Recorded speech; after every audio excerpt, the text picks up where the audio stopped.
Alhamdulillah Rabbil Alamin Alladhi anzala sakinata fi qulubina fa'aslahna bi'ni'mati ikhwana Alladhi khalaqal mauta wal hayata liyabluwakum ayyukum ahsanu 'amala wa huwal 'azizul ghafur Asyhadu an la ilaha illallah wahdahu la syarika lahu wa asyhadu anna Muhammadan 'abduhu wa rasuluhu la nabiyya ba'dahu Allahumma salli ala sayyidina Muhammad wa ala ali sayyidina Muhammad amma ba'd. Qala Allah ta'ala fi kitabihil karim a'udzu billahi minasy syaithanir rajim. Ya ayyuhalladzina amanu taqullaha haqqa tuqatih wa la tamutunna illa wa antum muslimun. Sallallahu alaihi. Jemaah salat subuh yang dimuliakan Allah Subhanahu wa taala, Bapak Ibu yang berbahagia. Pertama, marilah kita kembali bersyukur kepada Allah dengan melafazkan Alhamdulillahirabbil alamin. Salawat dan salam senantiasa kita sampaikan kepada Rasul hasanah kita Rasulullah Muhammad sallallahu alaihi wasallam. Mudah-mudahan kita semuanya, Bapak Ibu, seluruh keluarga kita, anak-anak kita diberikan keistiqomahan di jalan Islam ila yaumil qiyamah. Bapak Ibu yang dimuliakan Allah Subhanahu wa taala, pertama jemaah kita dari suara saya agak terganggu karena baru selesai dari batuk pilek kemarin ya, belum selesai maksudnya. Jadi tadi diminta imamnya juga nggak berani, takut di tengah-tengah batuk. Nah, ini suaranya agak terganggu dan maupun sebelumnya. Bapak Ibu yang dimuliakan Allah, pagi hari ini kesempatan yang diberikan kepada saya gitu. Sudah lama tidak sholat di masjid ini.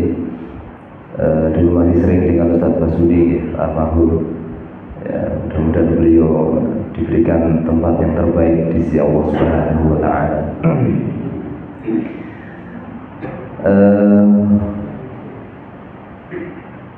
Di pagi hari ini saya ingin menyampaikan, ini saya bawa bukunya, jadi saya nggak berani menyampaikan sesuatu tapi tidak bawa bukunya. Nah, ini bukunya judulnya Meniti Jalan Islam. Nah, pagi hari ini saya ingin menyampaikan satu tema berkaitan dengan surah yang biasanya setiap subuh itu kita baca, termasuk tadi dibaca oleh Bapak Imam kita, yaitu surah apa?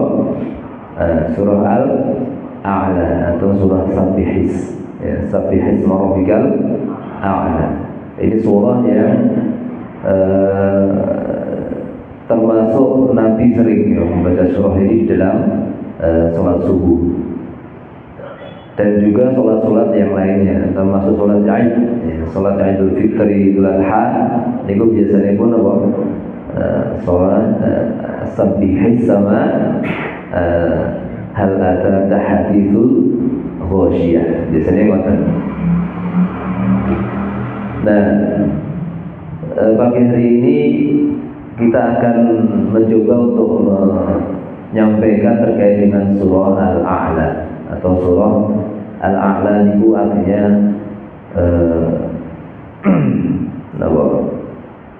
mensucikan diri kalau di sini disebutkan ya. A'udzubillahi minasyaitonir rajim. Bismillahirrahmanirrahim.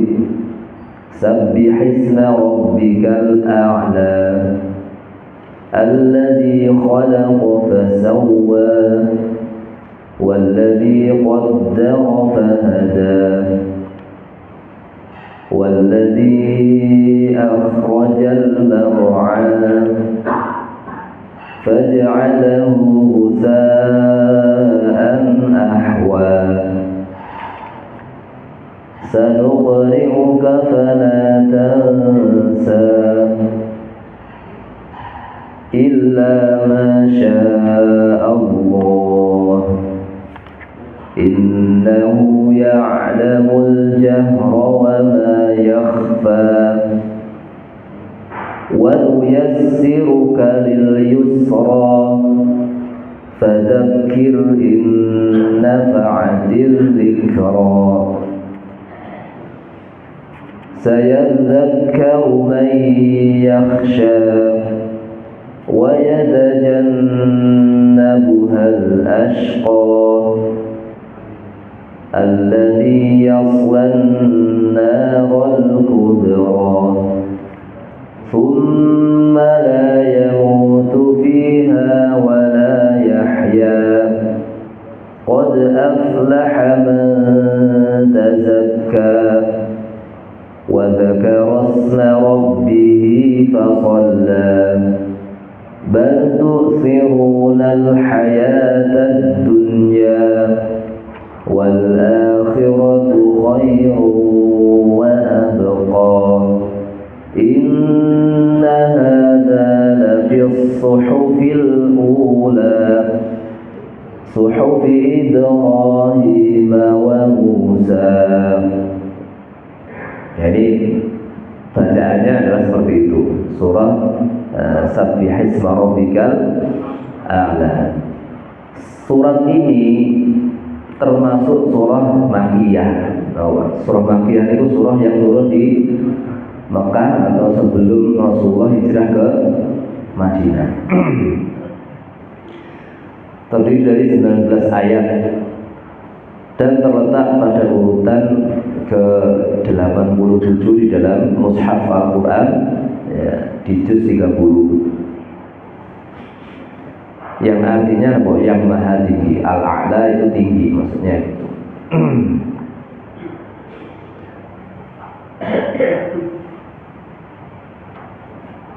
Surah Al-A'la ini menjelaskan tentang perintah Allah Subhanahu wa taala untuk bertasbih kepada Allah Subhanahu wa taala.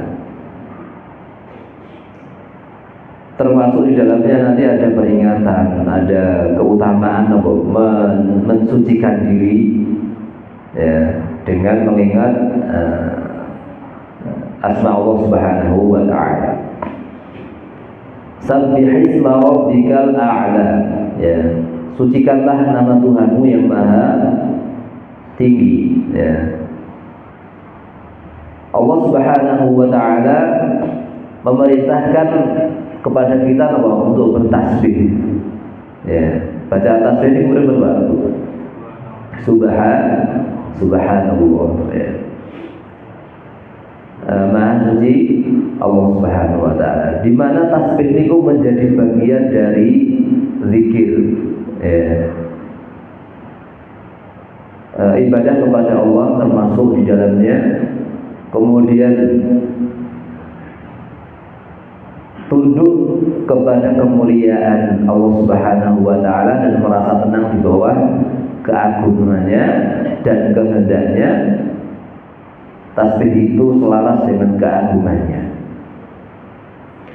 Nah, dulu ada kisah, ya, orang-orang muhajirin ketika dia di Mekah, di Madinah hijrah ke Madinah. Dia mengadu kepada Rasulullah SAW. Ya Rasul, orang-orang Ansor itu mereka bisa beribadah sebagaimana kami ibadah, mereka bisa sholat sebagaimana kami sholat, mereka bisa puasa sebagaimana kami juga puasa. Tetapi mereka bisa berinfak dengan hartanya sementara kami tidak bisa. Orang-orang muhajir di Mekah itu di Madinah ketika hijrah kan meninggalkan seluruh hartanya. Akhirnya mereka di sana ya ada yang bisa menjadi orang kaya kembali seperti Abdurrahman bin Auf misalnya. Tapi banyak di antara mereka yang kesulitan mencari penghasilan kehidupan. Akhirnya mereka merasa iri dengan orang Ansor yang punya uang. Mereka bisa berinfak dengan uangnya, tapi mereka orang-orang Muhajir ini tidak bisa. Nah, ini hebatnya orang sahabat begitu, Pak.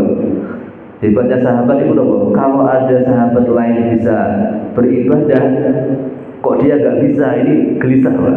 Gelisah. Nah, bedanya dengan kita begitu.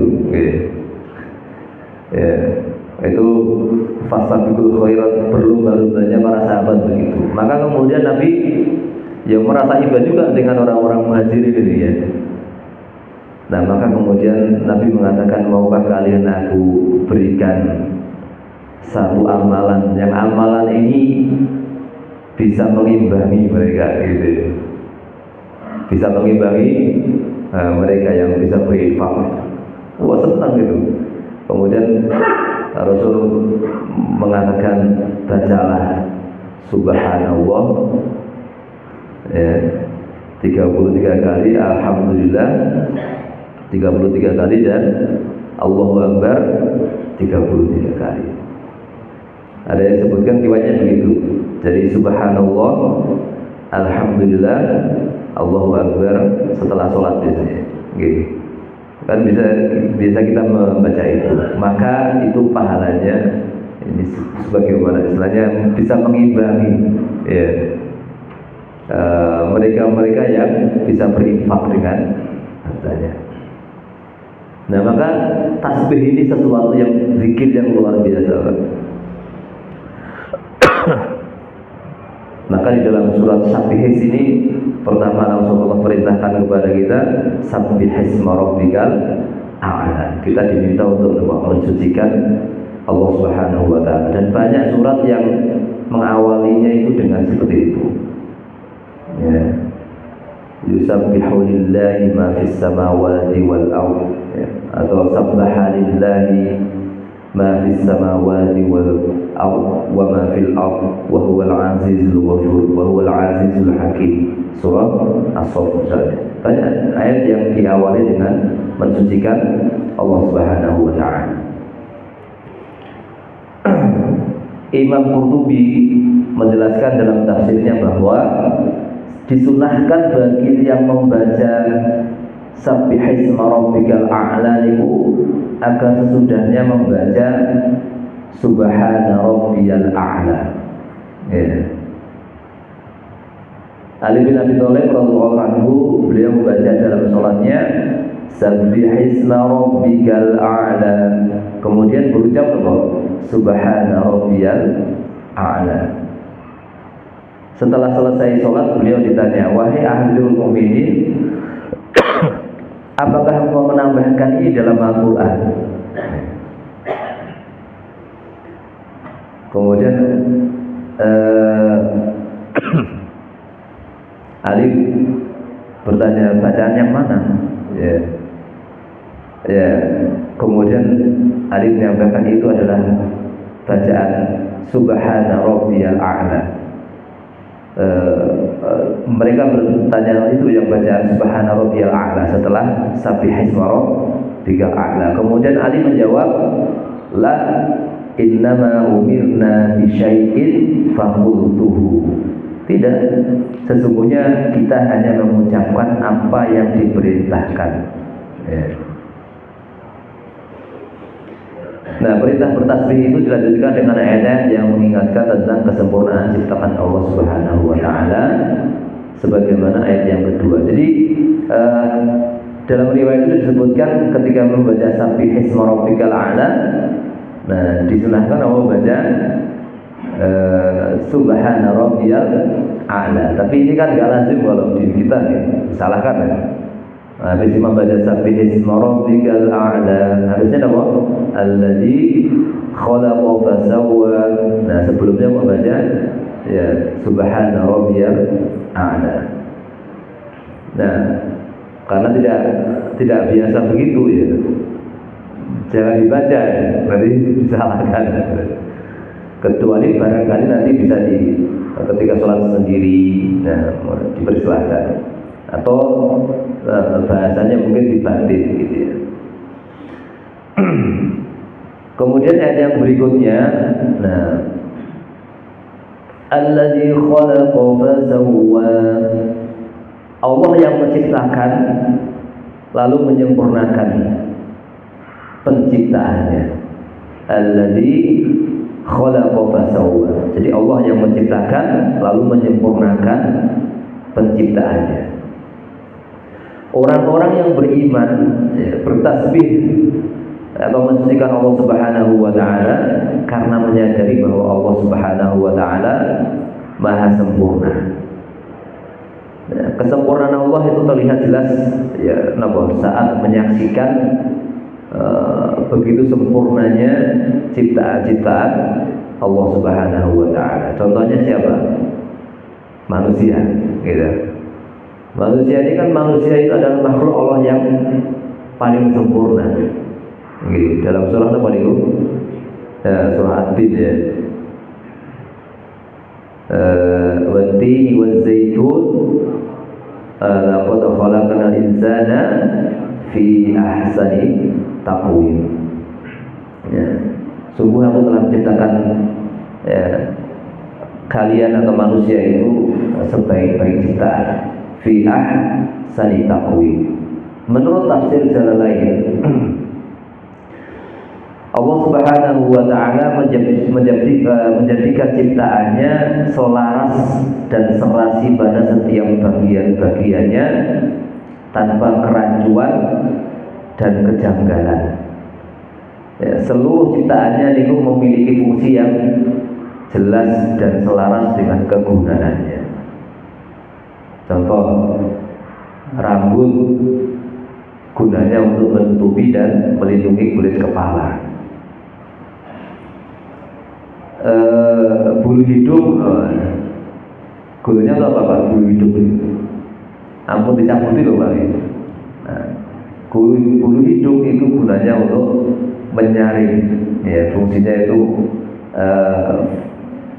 filtrasi, ya, menfilter, ya, menyaring benda-benda kotor atau debu-debu yang masuk ke dalam pernafasan kita. Ya, kalau tidak ada bulunya bahaya dong. Nanti kotoran masuk ke dalam paru-paru kita. Ya.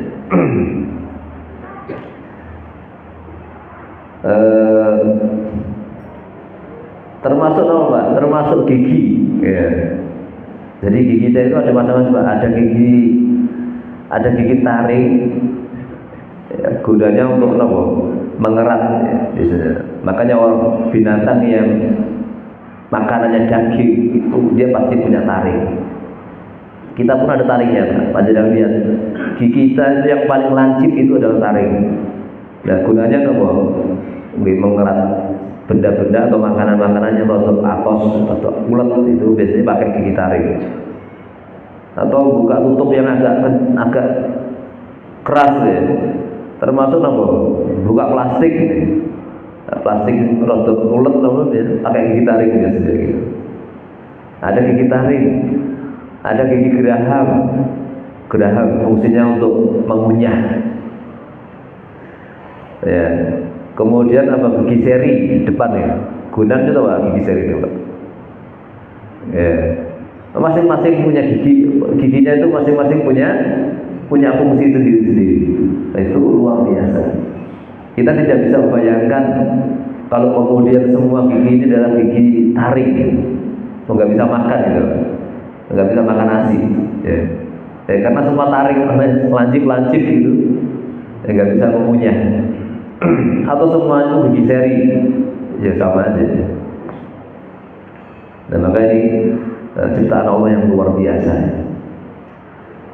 Kemudian banyak ya ciptaan Allah Subhanahu wa taala yang kalau kita pikir, kita telaah, itu akhirnya kita mengagungkan Allah Subhanahu wa taala, mensucikan Allah Subhanahu wa taala.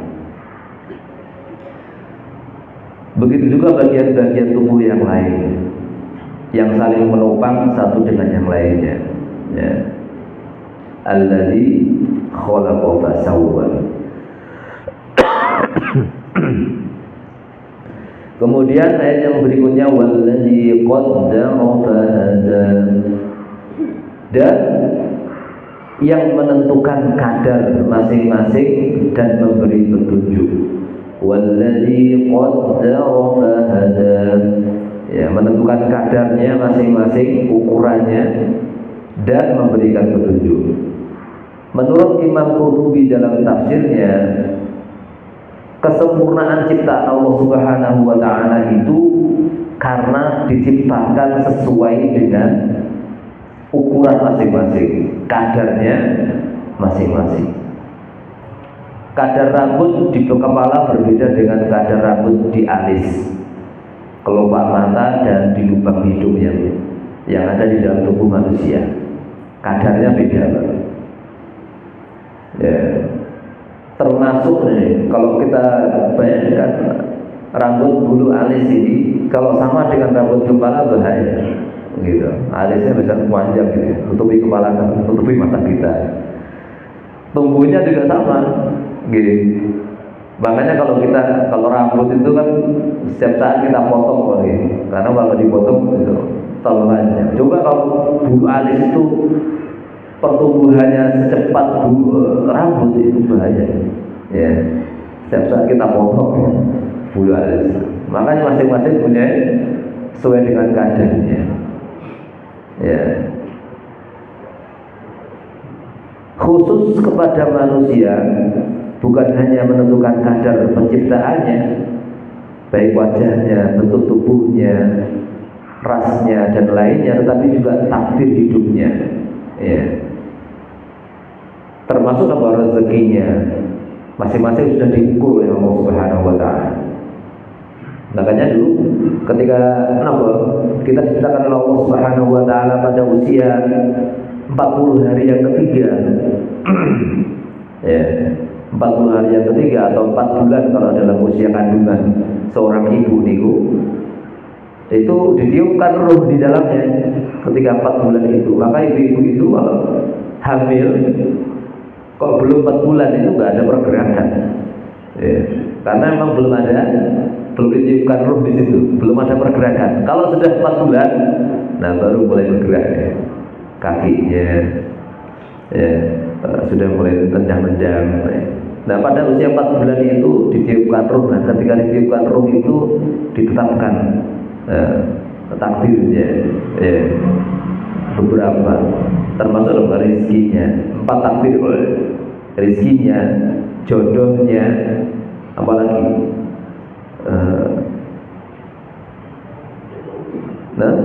matinya di situ, ya.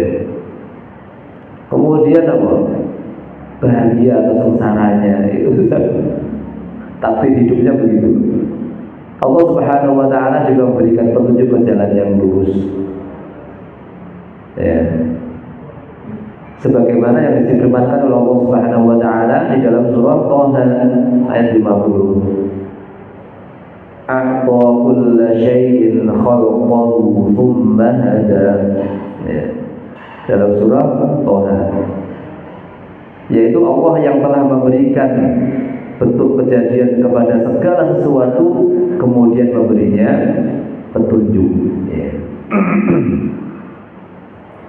Allah Subhanahu wa taala membekali seekor kata dengan lidahnya yang bisa menyambar secepat kilat, ya, untuk menangkap mangsanya.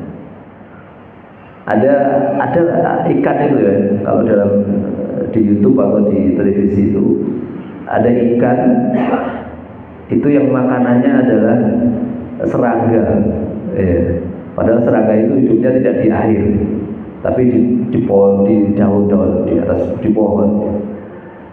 Bagaimana cara dia menangkap makanannya itu? Ternyata dia menangkapnya itu dengan cara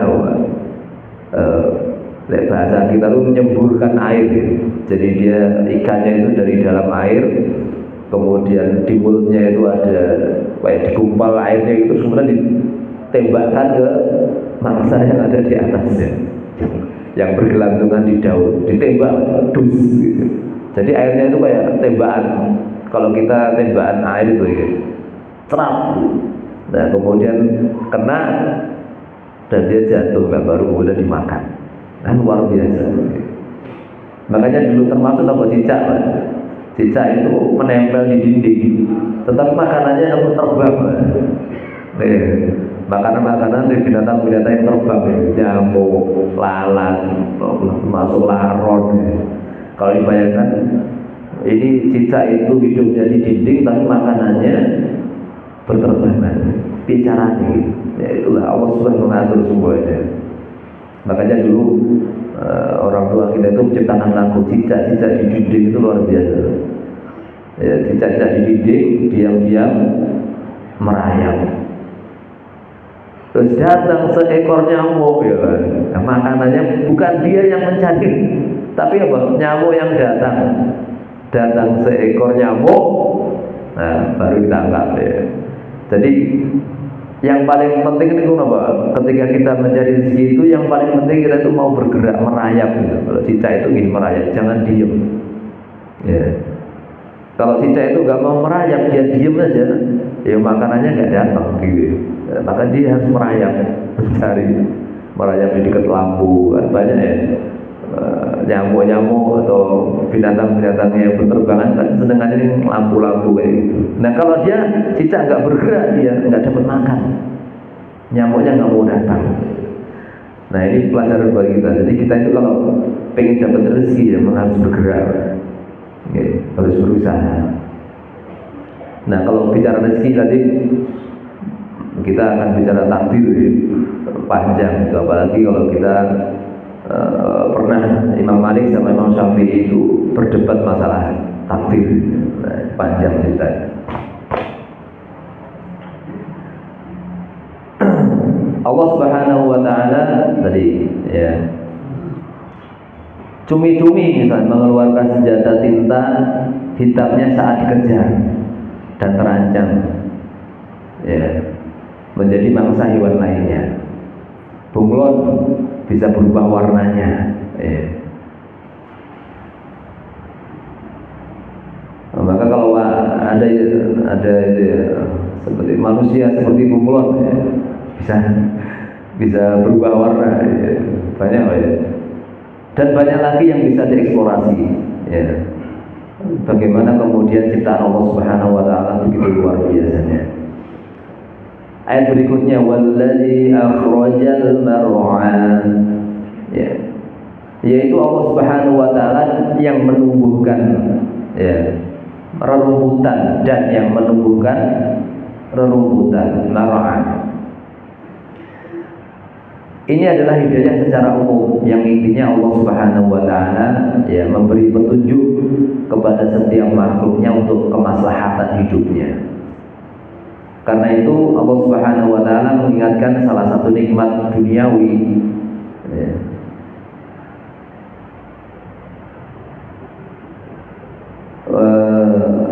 Bahwa semua yang diciptakan oleh Allah Subhanahu wa taala itu mengikuti petunjuk Allah Subhanahu wa ta'ala. Faj'alahu husa'an ahwa.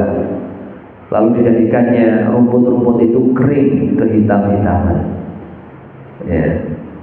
Dengan terlebih dahulu menurunkan hujan dan dengannya tumbuh aneka rupa tanaman dan rumputan yang dapat dinikmati oleh manusia dan hewan. Namun setelah lama tumbuh, Allah Subhanahu wa ta'ala meranggas semuanya akan layu dan mengering. Nah, ini ciptaan Allah Subhanahu wa ta'ala. Semua ciptaan Allah itu mengikuti petunjuk Allah. Tanaman, rumput ya tumbuh, ketika dia dapat air dia tumbuh ya. Maka hujan itu Pak, dalam surah Nuh itu ya, bisa dia menumbuhkan atau menghidupkan tanah yang dulunya kering menjadi tanah yang subur dengan hujan ya. Termasuk yang dalam itu disebutkan memperbanyak anak-anak ya kalian dengan hujan itu diumpamakan dengan hujan itu ya luar biasa. Makanya Ustaz Salim Agilah menyebutkan dari ayat surat Nuh itu ya faqultus daghfiru rabbakum innahu kana ghaffara yursilis samaa 'alaikum midrara wa yumdidukum bi amwalin wa banina wa yaj'al lakum anhara. Ya, dalam surah Nuh. Hujan itu ternyata mampu menumbuhkan tanah yang sebelumnya kering. Ya. Kemudian termasuk memperbanyak anak-anak. Nah, itu Ustaz Salim Abdullah mengatakan bagi pasangan-pasangan yang belum punya anak, lama dan punya anak, sudah berusaha ke sana ke sini mencari solusi, ya dokter sana dokter sini, kok belum bisa, maka boleh dicoba. Apa itu? Memanfaatkan air hujan. Kata beliau begitu, air hujan. Karena apa? Ya, karena air hujan itu mampu menumbuhkan sesuatu yang kering. Ya, barangkali ada rahim-rahim kita, rahim-rahim para ibu yang kering. Ya. Maka hujan saja bisa menumbuhkan, menghidupkan tanah yang kering. Ya, terus beliau mengibaratkan kalau itu kemudian diminum oleh manusia, nah boleh jadi itu bisa menumbuhkan ya tadi itu hormon atau bagian-bagian tubuh kita yang kering, yang sudah mati. Makanya beliau menyampaikan, cobalah ketika pasangan kok belum punya anak, cobalah hujan-hujan, minumlah air hujan, tapi jangan langsung dari talang ya. Nanti kemasukan zat yang lain ya. Tapi langsung ketika hujan turun, jangan gitu terus minum dari air hujan itu. Dua-duanya suami istri. Dan setelah minum, ya selesai, dan nanti malam silahkan bekerja dengan baik, gitu. Ya itu kata beliau gitu. Tapi sebelum itu dia harus mengkaji dulu surah Nuh itu, harus meyakini, ya, dan seterusnya. Jadi sebelumnya ya harus mengkaji ilmunya dulu, baru kemudian hujan-hujan. Nggak asal hujan-hujan aja. Nah kalau yakin, ya Allah itu bahasanya apa? Kun fayakun, ketika Allah menghendaki jadi. Nah ini nama surah Sabbihis, faja'alahu ghutha'an ahwa, lalu jadikannya rumput-rumput itu kering kehitam-hitaman. Ya, setelah mereka tumbuh, ya, maka ada masa kemudian dia mati. Ada masa, setiap orang, setiap kita pun juga nanti masanya ketika sudah pada saatnya, ya, kita akan kembali kepada Allah Subhanahu wa Ta'ala. Jam berapa nih, Pak? Sampai jam berapa nih, Pak? 5.25. Oh, 5.25. Nah, ada saatnya nanti semua akan kering, ya, kehitam-hitaman. Oleh bahasa ini, rumput mati, ya, pohon mati, binatang mati, termasuk kita. Tetapi kematian itu hakikatnya bagi kita adalah bukan akhir dari kehidupan, tapi justru kematian itu awal dari kehidupan kita. Awal dari kehidupan kita kembali kepada Allah Subhanahu wa Ta'ala. Coba panjenengan googling di Google perjalanan manusia. Oh ya. Maka panjenengan akan lihat itu. Mulai dari sejak pertemuan antara sel sperma dan ovum, antara laki dengan perempuan atau ayah suami dengan istri, ya, terjadi di dalam alam rahim, namanya alam rahim. Setelah itu kemudian setelah dari rahim ke mana, Pak? Alam lahir kan dia, ke dunia, gitu kan. Setelah di dunia dia mati. Mati berarti masuk ke alam apa? Alam kubur, alam barzah di situ. Nanti di alam kubur setelah itu dibangkitkan oleh Allah Subhanahu wa Ta'ala di padang mahsyar. Nah, nanti setelah di padang mahsyar mereka bangkit. Wah, itu masih banyak perjalanan. Ada yaumul ba'ats, ada yaumul mizan, ada siratal mustaqim, ya. Kemudian masih panjang, ujungnya adalah apa? Surga dan atau neraka. Akhirat namanya, akhirat itu akhir. Ya. Kalau yaumul akhir belum berakhir ya, karena belum ada yaumul akhirat baru berakhir. Tapi kalau yaumul akhir itu belum berakhir. Kiamat itu belum akhir. Ya. Nanti akhirnya di mana? Di akhirat. Akhirat itu apa? Di surga atau neraka. Nah, ternyata apa? Ternyata perjalanan hidup kita dari sejak di dunia ini sampai nanti ke akhir itu jauh lebih panjang daripada hidup kita sebelum di dunia. Perjalanan kita itu sejak di pertemuan pertemuan Bapak Ibu tadi sampai kita lahir di dunia, itu dibandingkan dengan perjalanan nanti ketika kita selesai dari dunia ini sampai ke akhirat, itu jauh perjalanan besok. Maka bekal yang harus banyak kita lakukan sekarang adalah bekal untuk perjalanan nanti panjang itu. Itu yang harus kita perbanyak. Makanya di dunia ini adalah saat kita untuk berbekal. Kenapa? Karena perjalanan kita akan panjang. Nah, Bapak Ibu yang dimuliakan Allah Subhanahu wa taala, saya ibaratkan orang mati itu sebenarnya dia hidup lagi. Ya. Itu seperti orang lahir, anak lahir. Ini contohnya. Ada contohnya, perumpamaan. Ada seorang ibu, dia memiliki 2 bayi dalam rahimnya, kembar tadi. Maka 2 bayi ini di alam rahim ini, duanya bercengkrama, bergembira, ya berdua ngobrol gitu kan di alam rahim, ngobrol, senang-senang. Tiba-tiba suatu saat ketika sudah usianya 9 bulan 10 hari, salah satu itu kemudian mati, kata temannya. Temanku mati. Padahal sebenarnya dia 9 bulan 10 hari itu bayi itu lahir. Dia lahir, tetapi temannya masih di dalam yang satu. Dia mengatakan, koncoku mati, saudaraku meninggal. Dia nangis luar biasa. Sementara ibunya yang melahirkan bayi yang pertama itu, bayinya tiba-tiba nangis. Tidak mati ternyata dia. Saudaranya mengatakan dia mati, tapi ternyata bayi itu nggak mati yang saudaranya tadi, lahir dia. Kemudian ketika si bayi yang sudah lahir ini, dia membuka matanya, nangis. Dia melihat dunia. Ternyata kok banyak sekali alamnya beda. Ada ayahnya, ada ibunya, ada mbahnya. Semua senang gitu. Akhirnya bayi yang lahir itu senang.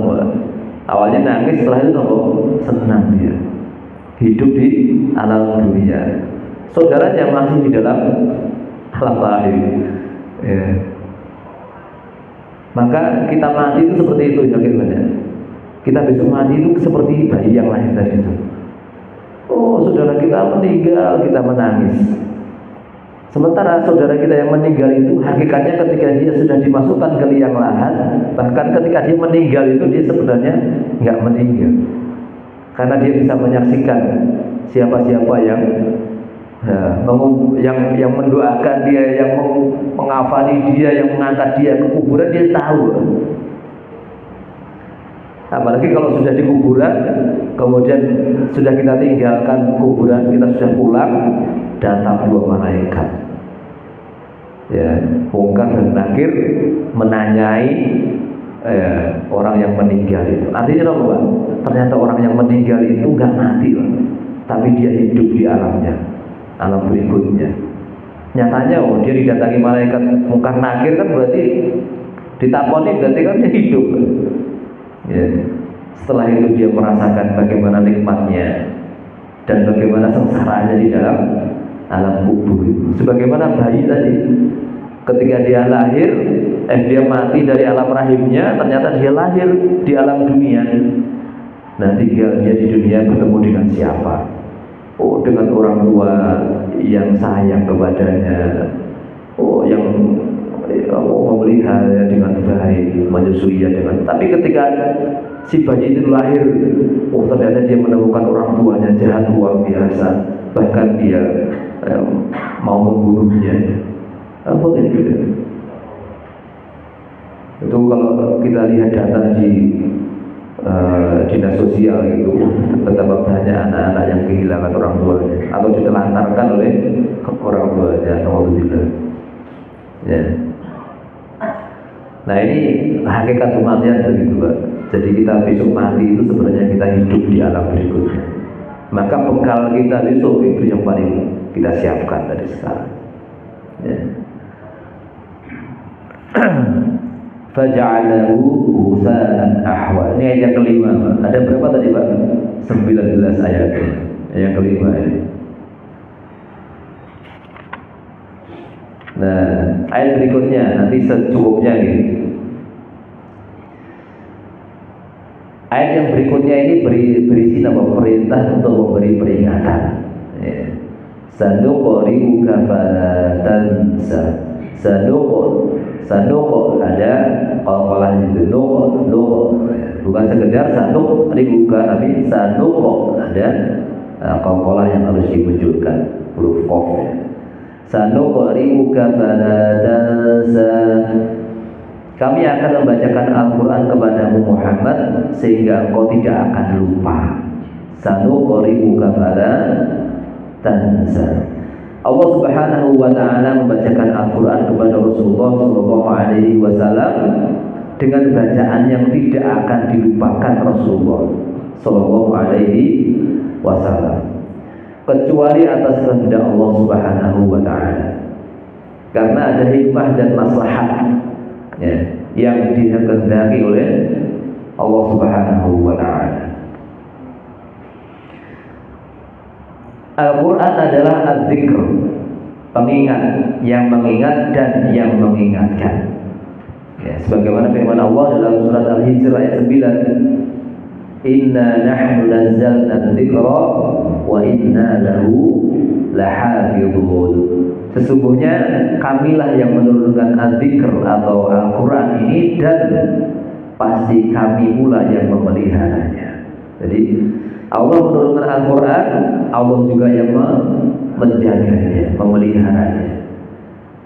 Makanya kemudian para hafid, orang-orang yang hafal Quran, itu mereka adalah ahlul Quran.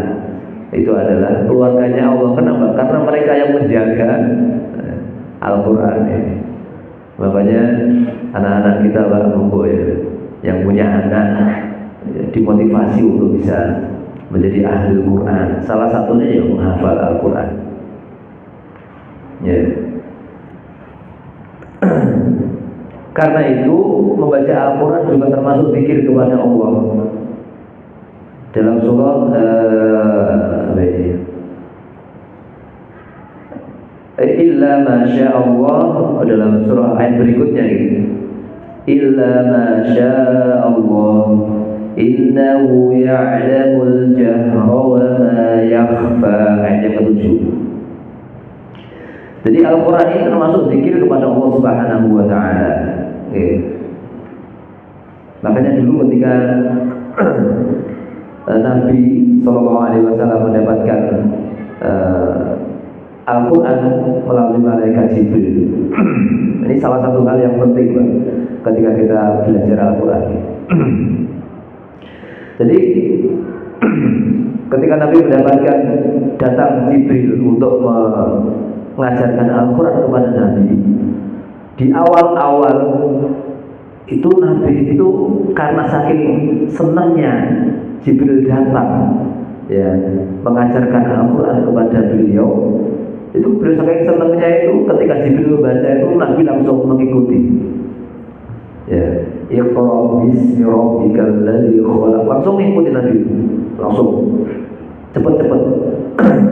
Supaya apa? Agar Nabi itu tidak lupa dengan ayat itu. Ya, tidak ketinggalan, tidak lupa. Terus gitu. Nah, lama-kelamaan sikap Nabi ini ditegur oleh Allah Subhanahu wa taala di dalam surah Al-Qamar. Ya, Allah menegur Nabi tentang sikap Nabi ketika belajar dengan Jibril. Jangan seperti itu. Wahai Muhammad, jangan engkau gerakkan lidahmu karena pengen cepat membacanya dalam surah Al-Qamar itu.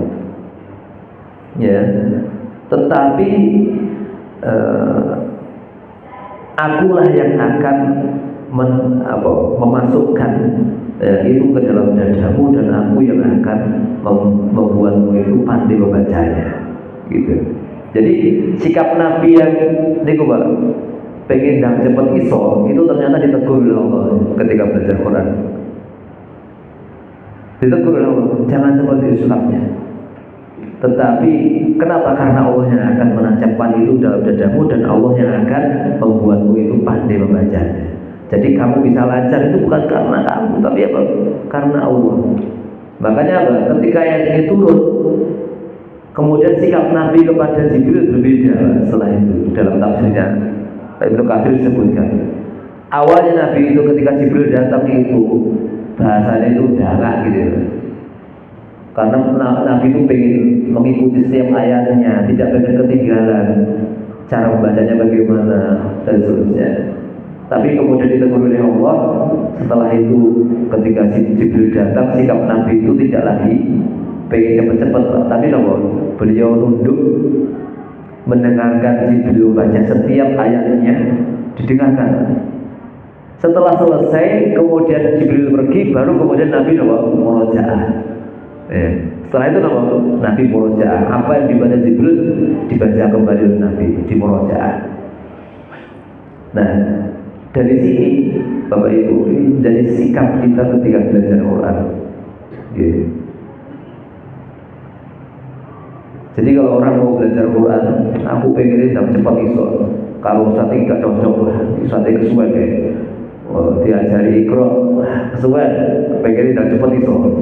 Terus akhirnya pengen, tetapi dia tidak memperbaiki sikapnya. Sikapnya itu pengen cepat iso, pengen cepat iso. Kalau saatnya itu tidak dijaga adabnya, yang terjadi apa? Tidak masuk itu ilmunya, Al-Qurannya tidak masuk. Termasuk anak-anak kita loh. Maka para ulama mengatakan kalau adab qabla ilmu, adab itu sebelum ilmu. Ya, termasuk adab itu adalah cara untuk memudahkan kita mendapatkan ilmu. Ya, para ulama mengatakan begitu. Jagalah adabmu, maka Allah akan mudahkan engkau mendapatkan ilmu dengan menjaga adab. Makanya banyak para ulama itu ketika mereka berguru ke ulama yang lain, mereka terpesona dengan adabnya, ya. Dan meskipun mereka tidak begitu bahasa orang pesantren, bahasa pesantren itu santri itu ngenger kepada kiainya. Bahkan banyak cerita santri itu menjadi kiai, menjadi ulama besar ketika dia itu bahasanya melayani kiainya, mengambilkan, menyiapkan sandalnya, gitu, menyiapkan wujuannya, dedaharannya, makanannya, yang mensucikan baju-bajunya dicucikan dan seterusnya. Padahal dia tidak banyak belajar ilmu dari gurunya, tetapi ternyata barokahnya dari ilmu gurunya menurun kepada dia. Banyak kayak gitu para santri yang dia menjadi kiai berkah dari gurunya. Kenapa? Karena dia menjaga adab ketika dia nyantri. Maka ini menjadi salah satu panduan kita ketika mau belajar ilmu, apalagi belajar Al-Quran. Yang paling penting jaga adabnya, adab kepada guru. Kayak Nabi tadi ketika belajar dengan Jibril, pengennya cepet-cepet awalnya. Qul huwallahu ahad, pengen cepet. Ya. Diajari baru langsung nyaut itu. Dengarkan dulu, ya. Nabi ditegur, jangan seperti itu. Tapi apa? Diam. Setelah itu baru kemudian dia murojaah. itu adab dalam menjaga belajar Al-Quran. Nah, maka kalau kita menjaga adab kita ketika belajar, maka kita akan mendapatkan barokah ilmu dari guru kita. Bahkan ketika kemudian banyak itu kalimat-kalimat yang menyebutkan bahwa ketika seseorang murid itu kok tidak menjaga adab dengan gurunya, maka dicabut barokah ilmunya. Termasuk siapa? Orang tua yang dia memprotes kepada guru anaknya. Anakku diprotes itu. Apalagi sekarang banyak kan orang tua yang ngabuten, ya, yang ketika anaknya di sekolah itu diseneni guru gitu. Mau diseneni, mau dibiwit atau itu kemudian dikasuskan, akhirnya masuk penjara. Ada yang terakhir kan, seorang ibu guru, ya, dia di penjara gara-gara, ya, nyeneni anak muridnya. Nah kebetulan muridnya itu anak pejabat, akhirnya dia dipenjarakan. Ya. Nah itu kan luar biasa, Pak, ya. Kalau sudah seperti itu, kok orang tua kemudian mencacat gurunya, anaknya, guru anaknya, maka barokah ilmu gurunya itu hilang, tidak sampai kepada anaknya. Maka kalau kita dulu dididik orang tua kita, ini seperti saya, ya. Saya itu kalau di sekolah itu di guru nih, saya itu di sekolah itu ada guru agama, ibu-ibu itu.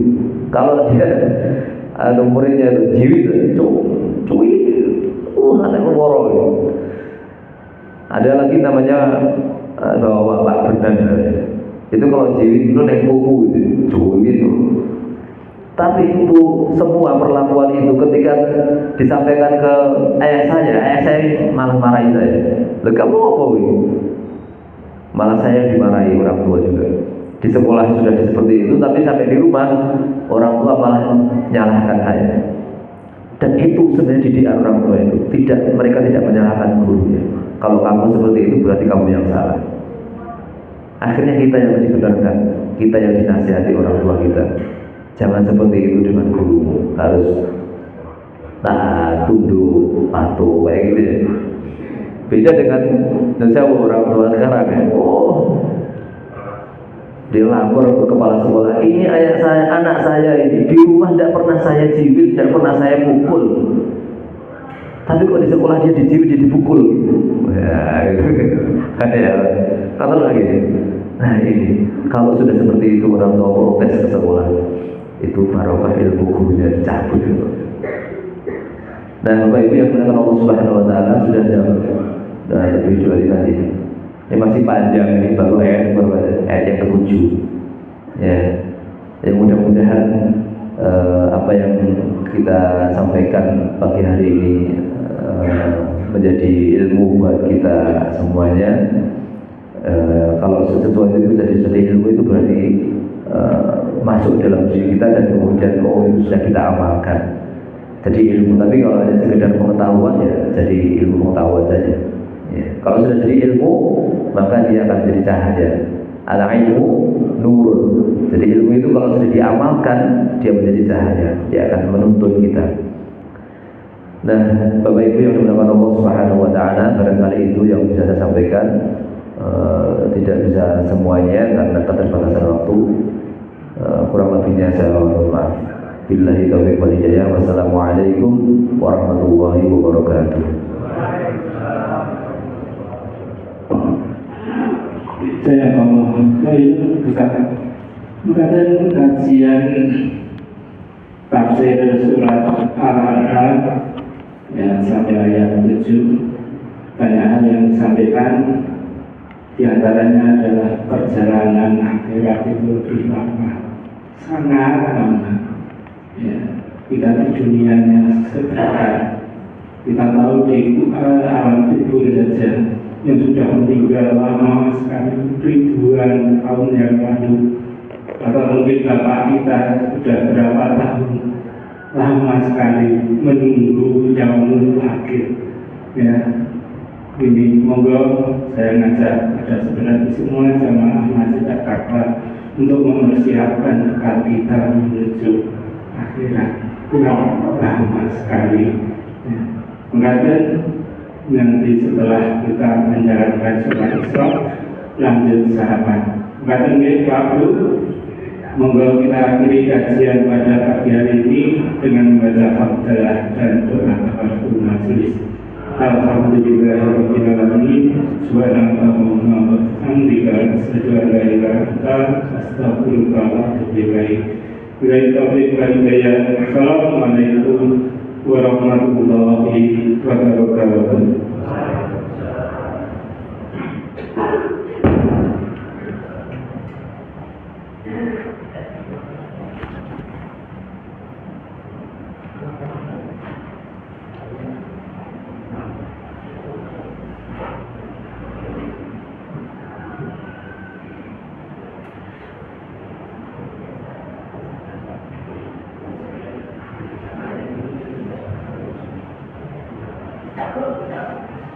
Aduh.